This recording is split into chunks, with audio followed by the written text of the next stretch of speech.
Assalamualaikum warahmatullahi wabarakatuh. Selamat pagi anak-anak. Hari ini kita akan belajar tema 2, masuki subtema 3 ya. Kita akan bahas pembelajaran 3 dan 4. Sebelum mulai pelajaran pada pagi hari ini, mari kita berdoa dulu.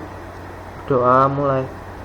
Berdoa selesai. Oke, motif hias berbentuk tumbuhan pada karya seni. Nah, di sini Bapak dilihat dulu, ini ada gambar infografis ya. Ini ada sebuah bunga yang gambar dekoratifnya itu ditaruh di taplak meja ya. Ini di sini bisa dilihat. Nah, motif hias berbentuk tumbuhan biasanya disebut sulur-suluran. Nah, ini motif hias bentuk tumbuhan biasanya disebut dengan sulur-suluran. Namanya adalah sulur-suluran, seperti motif hias pada batik Buketan dari Pekalongan ini. Terus motif pada batik tersebut bermakna keharmonisan dan keindahan hubungan manusia dengan alam di sekitarnya. Jadi motif pada batik tersebut ini ya, motif ini bermakna keharmonisan dan keindahan hubungan manusia dengan alam. Ini batik Buketan dari Pekalongan ya. Oke, lanjut lagi.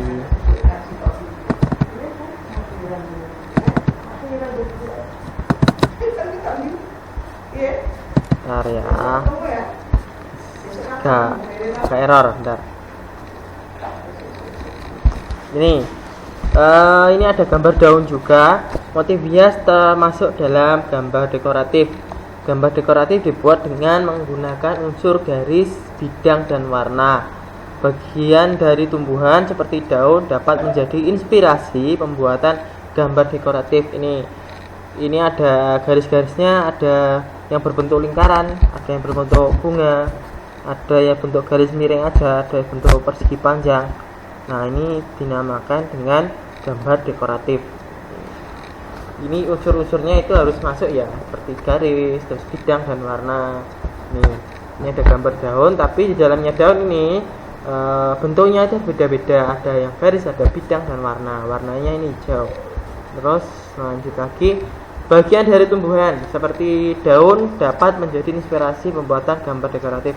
Nah, sebenarnya membuat gambar dekoratif itu tidak harus berupa bunga, tapi juga bisa dengan tumbuhan atau bahkan dengan benda-benda atau objek-objek sekitar kita. Misalnya seperti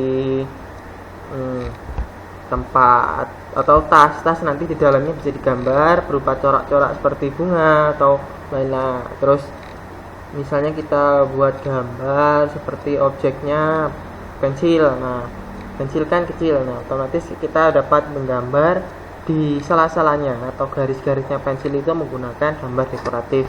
Nah, bisa ya. Jadi tidak harus tumbuhan. Tapi kebanyakan gambar dekoratif itu pasti memuat tumbuhan anak-anak ya. Oke, lanjut. Atau hewan juga bisa. Terus ada hak dan kewajiban anggota keluarga di rumah. Nah, ini masih ingatkah kalian apa saja hak dan kewajiban setiap anggota keluarga di rumah? Nah, kemarin apa saja kita sudah bahas hak dan kewajiban. Kalau hak adalah sesuatu yang dapat kita terima, tapi kalau kewajiban itu adalah sesuatu yang harus kita kerjakan. Nah ya, jadi ada pembedanya. Jadi kedua ini harus dijalankan bersama-sama agar tidak terjadi penyimpangan ya, secara adil. Oke. Di sini ke slide selanjutnya, ini Bapak, ini ada ayah yang sedang bekerja. Ini berarti dia adalah kewajiban. Ayah memiliki tugas mencari nafkah dan memenuhi kebutuhan seluruh anggota keluarga. Ini adalah kewajibannya ayah ya. Nih, untuk haknya apa? Haknya yaitu dihormati oleh anak, dihormati oleh istri gitu. Ini kewajibannya seorang ayah yaitu bekerja. Lanjut lagi di slide selanjutnya, ini ada seorang ibu biasanya mengurus rumah tangga. Contohnya memasak dan mengurus keperluan seluruh anggota keluarga. Ini adalah kewajiban seorang ibu, yaitu memasak dan mengurus keperluan seluruh anggota keluarga. Ini ya, mengurus keperluan ini seperti apa? Ya belanja, ya mengajari anaknya, mendidik anaknya, terus menyetrika dan lain-lain. Pokoknya yang berkaitan dengan keperluan seluruh anggota keluarga ini. Bisa dilihat gambarnya adalah ibu yang sedang memasak, berarti ini kewajibannya seorang ibu. Untuk haknya apa Pak? Ya, itu haknya ya tadi sama ya, itu dihormati oleh anaknya, terus sama suaminya dikasih nafkah gitu. Lanjut lagi ke slide selanjutnya. Nah ini anak-anak juga memiliki peran penting dalam keluarga. Selain belajar dengan tekun, seorang anak sebaiknya membantu pekerjaan orang tua. Ini ya, kalian juga sama, kalian harus membantu pekerjaan orang tua. Supaya apa? Memperingan pekerjaan orang tua, karena itu juga kewajiban kalian. Terus hak kalian itu apa? Hak kalian itu mendapat perhatian orang tua, mendapat peduli tentang orang tua, perlindungan dari orang tua, kasih sayang, itu adalah hak kalian. Tapi kalau kewajiban kalian ya itu menghormati orang tua, membantu orang tua gitu ya. Jangan sampai membantah orang tua gitu. Kita lanjut lagi ke slide selanjutnya. Bentar. Nih, pembelajaran 4 menyajikan informasi dari teks hasil wawancara dalam bentuk tabel. Nah, dari teks hasil wawancara kemarin kita sudah bahas bahwa wawancara itu apa ya, ini menggali informasi atau untuk mengetahui pengetahuan ya, untuk mencari informasi, mengetahui sumbernya. Nah, ya.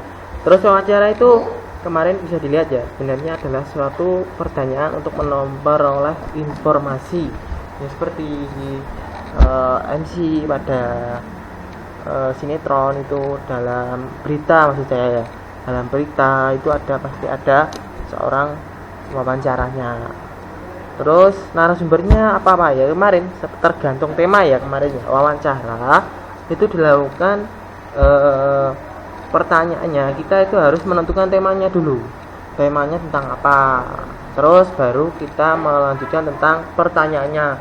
Kalau tema biasanya tuh gini, contohnya kalau anak-anak mewawancarai petani, temanya berarti kan tentang, kalau petani berarti temanya tentang tumbuhan, berarti pertanyaannya gimana ya, pertanyaannya seputar tumbuhan itu, bagaimana caranya agar bisa subur tanahnya, bagaimana caranya agar tanamannya cepat lebat, bagaimana caranya tanamannya agar cepat berbuah. Itu adalah rangkaian-rangkaian pertanyaan yang bisa anak-anak sampaikan atau bertanya untuk si narasumbernya.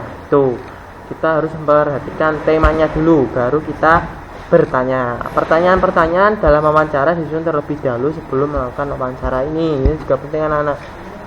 Kalian jika ingin menjadi suatu hari nanti bisa menjadi wawancara atau sebagai seperti TV di berita itu, anak-anak itu harus terlebih dahulu yaitu menyusun dulu pertanyaannya ditulis di dalam buku atau tulis atau di handphone, tidak apa-apa. Terus baru kita hafalkan, setelah hafalkan kita baru bertanya di narasumbernya. Kalau kita itu bertanya langsung pada narasumbernya, pasti kita akan bingung. Pertama-tama bertanya apa dulu, pasti secara acak agar tidak beraturan ya, akhirnya membuat si penontonnya bingung gitu. Jadi kita harus melakukan, disusun dulu pertanyaan-pertanyaannya secara urut, baru kita sampaikan di bertanya kepada si narasumber ya. Ya kemarin ya sudah dibahas bahwa narasumber itu adalah orang yang mengetahui informasinya atau orang yang berkaitan langsung dengan objeknya ya.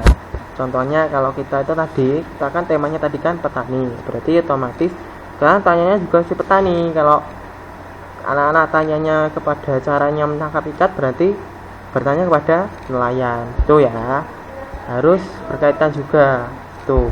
Terus lanjut lagi di sini, ayo kemukakan satu pertanyaan tentang cara merawat tumbuhan seperti gambar dalam gambar.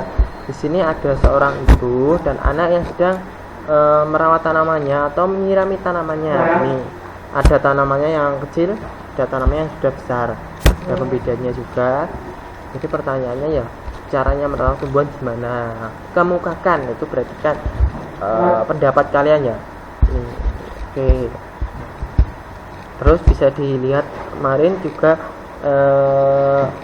ada narasumber juga, diingat-ingat ya anak-anak ya. Jadi hari ini kita sudah belajar tentang gambar dekoratif, Ya, ini motif Pekalongan tadi ya. Jadi suatu motif atau batik itu pasti memiliki makna. Nah, jadi maknanya ya ini contohnya seperti motif hias pada batik Pekalongan ini. Maknanya ya ini keharmonisan dan keindahan hubungan manusia dengan alam di sekitarnya. Nah, jika anak-anak beli batik ya, bisa ditanya ini maknanya apa? Pasti ada maknanya, pasti sebuah batik itu ada maknanya. Kita lanjut lagi. Nah, sudah belajar dekoratif, juga kita sudah belajar tentang hak dan kewajiban. Nah, untuk hak dan kewajiban kalian perlu dijalankan ya, yaitu kewajiban kalian sebagai anak di rumah ya ini apa? Yaitu membantu orang tua, menghormati orang tua. Ya, kalau kewajiban kalian di sekolah apa? Ya ini